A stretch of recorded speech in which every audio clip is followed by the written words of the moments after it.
Hello बच्चों, आज हम क्लास 12 के लेक्चर नंबर 18 जिसमें हम प्रत्येक टॉपिक को कर देंगे खटारा। तो देखते हैं भाई लोग, आज हम आप लोगों के लिए लाए हैं वायु परागण अर्थात एनीमोफिली क्या है, इसके क्या विशेषता होते हैं, इसके क्या करेक्टर होते हैं और कैसा टाइप के इससे किस प्रकार के क्वेश्चन आते हैं, वो सभी के बारे में हम बहुत डिटेल में जानकारी लेने वाले हैं। तो आप इस वीडियो को देखते रहिए अंत तक। तो चलते हैं फटाफट झटाझट। तो हम लोग लिखा गया है क्या कि वायु परागण एनीमोफिली, वायु परागण को इंग्लिश में कहते हैं एनीमोफिली। भाव लोग लिखा गया है क्या कि वायु अर्थात एयर के द्वारा होने वाले परागण को, पॉलिनेशन को एनीमोफिली कहते हैं। क्या वायु परागण है क्या? तो वायु के द्वारा होने वाले परागण को वायु परागण कहते हैं। इंग्लिश में बोला जाए तो एनीमोफिली। एयर के द्वारा, वायु के द्वारा होने वाले परागण को एनीमोफिली कहते हैं। ये हम पिछला लेक्चर में भी एक ट्रिकली बता दिए सभी का, कम 10 मिनट का वीडियो, उसमें जाके आप सभी का 6 गो हम बताएं, 6 गो के बारे में हम ट्रिक से याद करवाए हैं कि क्यों, किसके द्वारा होने वाले परागण को क्या कहते हैं। तो वो लोग ए से एयर होता है और ए से एनीमोफिली। तो एयर के द्वारा होने वाले परागण को क्या कहते हैं? एनीमोफिली कहते हैं। चलते हैं आगे की ओर, विशेषता देखते हैं। तो विशेषताएं पाई जाती है क्या बोलो? निम्नलिखित विशेषताएं। पुष्प माने जिस पुष्प में लोग एयर के द्वारा, हवा के द्वारा वायु परागण होती है, जो परागण होती है क्रॉस पॉलिनेशन, वो क्रॉस पॉलिनेशन के लिए पुष्प कैसा होनी चाहिए? आकार में छोटी। लोग पुष्प कैसा होनी चाहिए? आकार में छोटे एवं कलरलेस, माने उसमें कलर नहीं पाया जाना चाहिए अर्थात रंगहीन होना चाहिए। लोग ऑर्डरलेस, ऑर्डरलेस कहने का मतलब उसमें गंध नहीं पाया जाना चाहिए। एवं मकरंदहीन माने उसमें खाने वाले पदार्थ, कीटों एवं पक्षियों के खाने वाले पदार्थ, उसमें मकरंद नहीं पाए जाना चाहिए। तो फिर से देखते हैं कि लोग वायु द्वारा परागित पुष्पों में निम्नलिखित विशेषताएं पाए जाते हैं। पहला विशेषता क्या है कि इसमें जो पुष्प होते हैं वो पुष्प के आकार में कैसे होनी चाहिए? छोटा, छोटा के साथ साथ रंगहीन, रंगहीन के साथ साथ गंधहीन एवं मकरंदहीन होना चाहिए। अर्थात छोटे के छोटा होने चाहिए, कलरलेस, उसमें किसी प्रकार के कलर नहीं पाए जाने चाहिए, उसमें किसी प्रकार की जो गंध आती है वो गंध नहीं होनी चाहिए, एवं मकरंदहीन। मकरंदहीन माने नेक्टरलेस, नेक्टरलेस कहने का मतलब उसमें खाने वाले पदार्थ मौजूद ना हो।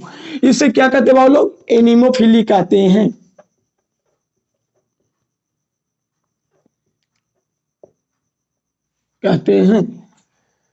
तो लोग वायु द्वारा परागित पुष्प माने जो एयर के द्वारा होने वाले जो पॉलिनेशन है, वैसा पुष्प कैसा होनी चाहिए? तो वो पुष्प आकार में छोटे एवं रंगहीन एवं गंधहीन एवं मकरंदहीन होना चाहिए। आगे चलते हैं, परागण कैसा होनी चाहिए? तो परागण ऐसे पूछता नहीं है, ओनली फॉर आपसे जो क्वेश्चन पूछेगा, क्वेश्चन ये सब इससे पूछा जाता है कि वायु द्वारा परागित पुष्प का आकार कैसा होती है? छोटे एवं कैसा होती है? कलरलेस एवं कैसा होता है? ऑर्डरलेस एवं नेक्टरलेस होता है। माने छोटा के साथ साथ सभी लेस, छोटा के साथ साथ माने छोटा के साथ साथ सभी less, colourless, odourless, nectarless, colourless, odourless, nectarless होते हैं। लेकिन हम लोग ये पूछता नहीं है, परागण ऑलवेज सभी में छोटे होते हैं, हल्के होते हैं और शुष्क होते हैं। सभी में परागण ऑलवेज हम लोग जानते हैं परागण छोटे होते हैं, हल्के होते हैं, शुष्क होते हैं। आगे चलते हैं, हम लोग इसमें जो वायु द्वारा जो परागण होती है पॉलिनेशन, तो इसमें अत्यधिक मात्रा में परागकण बनते हैं, परागकण निकलते हैं। बताओ वायु द्वारा परागण का मतलब माने बगल में पुष्प है, यहाँ पुष्प है, तो बताओ वायु द्वारा जब परागकण परागकोश से निकलेगा तो हवा के द्वारा उड़ के जाएगा, तो आधा तो इधर यहीं गिर जाएगा, अगल बगल में चल जाएगा, उड़िया जाएगा, लेकिन कुछ ही परागकण उस पर पहुंच पाएगा। तो बताओ हजारों परागकण, अधिक मात्रा में परागकण बनेंगे तब नहीं एक आध दो को पहुंच पाएगा। तो आगे देखते हैं क्या कि इसमें अधिक मात्रा में परागकण निकलते हैं, क्योंकि वायु परागण में, एनीमोफिली में अनेक परागकण तो व्यर्थ हो जाते हैं। बस सही कि लोग वायु परागण वाले में पुष्प में परागकण ज्यादा मात्रा में बनते हैं और आधा, क्योंकि अधिकतर लिखा गया है, क्योंकि अनेक परागकण व्यर्थ हो जाते हैं, माने बर्बाद हो जाते हैं। माने कुछ ही परागकण पहुंच पाते हैं, कुछ परागकण इधर उधर हवा में उड़ जाते हैं, तो कुछ इन्हें उन्हें चले जाते हैं, तो कुछ से माने कुछ माने पॉलियो माने कहने का मतलब ना प्रदूषण, अरे यार कहने का मतलब क्या, जो परागकण जो निकलता है ना, परागकण वो परागकण आधा बर्बाद हो जाती है, कुछ ही पहुंच पाता है, कुछ इधर ही कचरा में चले जाता है। तो आगे चलते हैं। वह लोग ऐसा बताओ, वर्तिका, वर्तिका माने देखो यहाँ पे पुष्प छापते हैं थोड़ा सा जो होती है, देखो यहाँ पे ध्यान से देखना।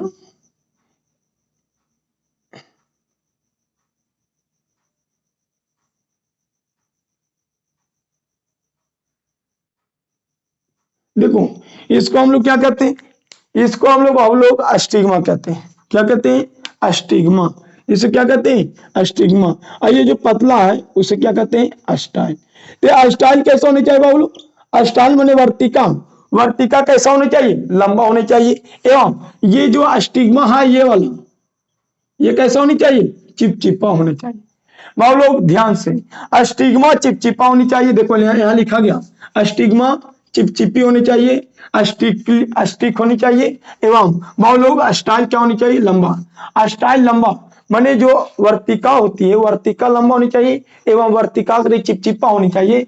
चिपचिपा इसलिए होनी चाहिए ताकि परागकण हवा द्वारा जब उड़े ना तो उस पर जाएगा ना तो चिपक जाए, और चिपकने के बाद तो पॉलिनेशन हो जाता है। तो फिर से देखते हैं, लिखा गया वायु परागित पुष्पों में निम्नलिखित विशेषताएं। तो ऐसा फ्लावर के आकार में कैसा होते हैं? छोटे होते हैं, रंगहीन होते हैं, गंधहीन होते हैं, मकरंदहीन माने स्मॉल, कलरलेस, ऑर्डरलेस एवं नेक्टरलेस होते हैं। आइए पूछा जाता है, वह लोग परागकण छोटे, हल्के एवं शुष्क सभी में होते हैं। आगे देखते हैं, इससे अत्यधिक मात्रा में परागकण निकलते हैं क्योंकि वायु परागन में अनेक परागकण क्या हो जाते हैं? आधा व्यर्थ हो जाते हैं, माने इधर उधर फेंका जाते हैं, कुछ ही परागकण उस पर पहुंच पाते हैं। इसमें अस्टाइल लंबी होती है तथा अस्टिग्मा चिपचिपी होती है, माने अस्टिक होती है। आगे चलते हैं, नोट पॉइंट लिखाएं क्या कि चिड़ पाइनस में जो परागकण होते हैं वो पंखदार होता है।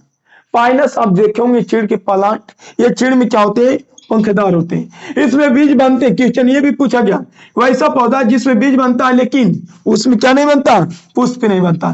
तो चिड़ एक ऐसा पौधा है जिसमें परागकण पंखदार होते हैं एवं इसमें बीज बनते हैं लेकिन फ्लावर नहीं बनते। एकदम नोट पॉइंट कर लेना, ये क्वेश्चन आपके लिए बिहार बोर्ड में पूछा गया है कि चिड़ में परागकण कैसे होते? पंखदार, लेकिन बीज बनता है लेकिन इसमें फूल नहीं बनता।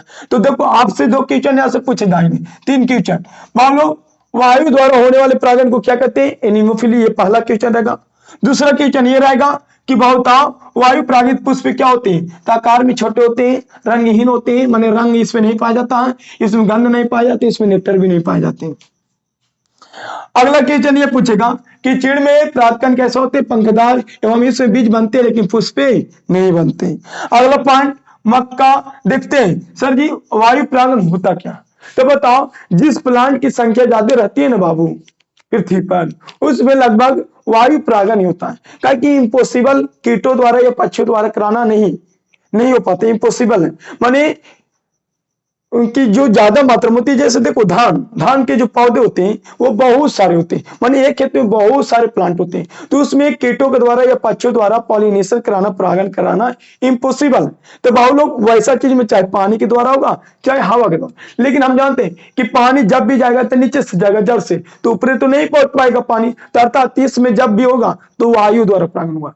तो बहुत लोग देखते हैं ध्यान से, क्या कि जितने भी हम लोग फसल लगाते हैं, चाहे धान, गेहूं, मक्का, ज्वार, जितना भी फसल लगाएं वो सभी फसल में एकदम माइंड में सेट करके लिख लो कि बाबू लोग जितने भी प्रकार के जो हम लोग फसल लगाते हैं या जो आंखों से हम लोग देखते हैं थोड़ा बहुत जिसकी मात्रा ज्यादा होती है, जैसे तार, खजूर, मक्का, गेहूं, धान, ये सब जो है सभी बाबू लोग वायु के द्वारा परागण होता है। तो देखो मक्का, चावल, गेहूं, बांस, घास, गन्ना, etc।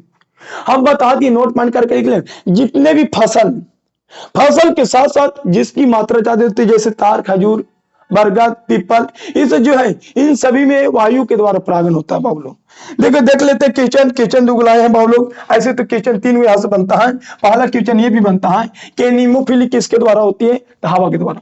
दूसरा क्वेश्चन इसी को घुरा देगा कि वायु द्वारा होने वाले परागण को, एयर के द्वारा होने वाले परागण को, पॉलिनेशन को क्या कहते हैं? एनीमोफिली।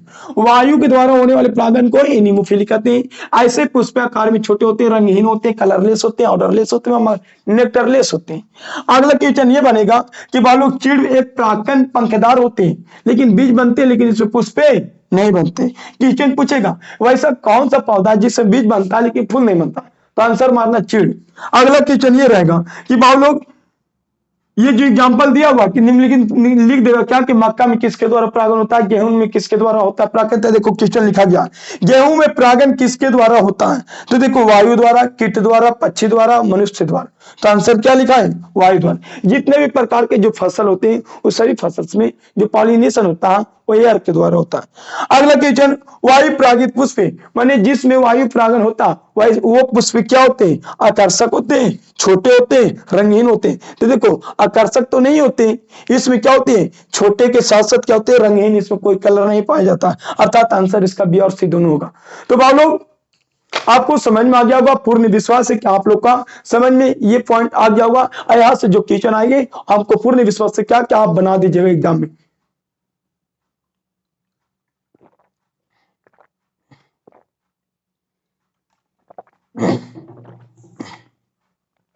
देखो आप लोग दूसरे को बुराई करने से अच्छा है क्या कि अपने में दूसरे से बुराई करने, दूसरों की बुराई करने से अच्छा है क्या कि अपनों में कामियों को ढूंढिए, अपनों के अंदर कामियों को ढूंढिए और उस कामियों को, उस कामियों में माने उस कामियों को सुधार करिए। क्या करिए, सुधार। माने दूसरों को बुराई करने से अच्छा बाबू लोग क्या कि अपने अंदर कामिया को ढूंढकर उसके क्या करिए, उसको सुधार करिए। और जब सुधार करिएगा तो आप एक बेहतर इंसान बनेगा। देखो आज तक जितने भी व्यक्ति है वो दूसरे को बुराई करने वाला आज एक अच्छा इंसान या अच्छा लेवल तक पहुंच नहीं पाते, पहुंच नहीं पाते। तो बाबू लोग आप किसी दूसरे व्यक्ति का बुराई मत करिए, अपने अंदर को कामिया को माने दूसरे की बुराई करने से अच्छा क्या कि अपने अंदर कामिया को ढूंढिए और उस कामिया को सुधार करिए। और सुधार करिएगा तो आप एक बेहतर इंसान, एक अच्छा स्टूडेंट और एक अच्छा नेचर का व्यक्ति होगा जिससे आपके दुनिया में इज्जत करेगा। और देखो ये भी देखना क्या कि वह लोग दुनिया में जो आज तक जिस दूसरे व्यक्ति को बुराई किया वो आज तक अभी तक कोई सक्सेस प्राप्त नहीं किया है। तो आप लोगों का भी किसी दूसरे का बुराई नहीं करना, अपने अंदर कामयाब ढूंढिए और प्रत्येक सिलेबस को पता लगाइए कि कौन सिलेबस कमजोर है, उस सिलेबस का आप पढ़िए। ठीक है, न पढ़िएगा तो आपके रिजल्ट में कमी होगा। तो जय हिंद, जय भारत।